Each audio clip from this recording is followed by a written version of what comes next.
The story of the keyhole.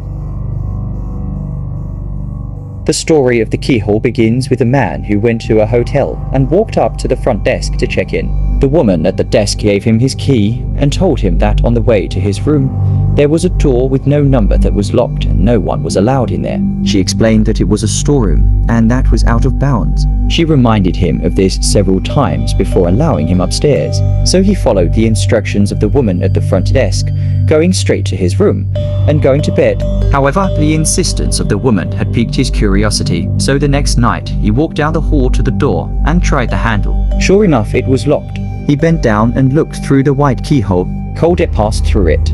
Chilling his eye, what he saw was a hotel bedroom just like his, and in the corner was a woman whose skin was incredibly pale. She was leaning her head against the wall, facing away from the door. He stared in confusion for a while. He almost knocked on the door out of curiosity, but decided not to. As he was still looking, the woman turned sharply and he jumped back from the door, hoping she would not suspect he had been spying on her. He crept away from the door and walked back to his room. The next day, he returned to the door and looked through the white keyhole. This time, all he saw was redness. He couldn't make anything out besides a distinct red color unmoving. Perhaps the inhabitants of the room knew he was spying the night before and had blocked the keyhole with something red. He felt embarrassed that he had made the woman so uncomfortable, and hoped she had not made a complaint with the woman on the front desk.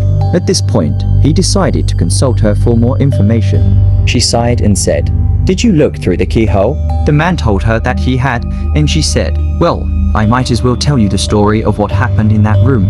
She then proceeds to tell the man that a long time ago, a man murdered his wife in there.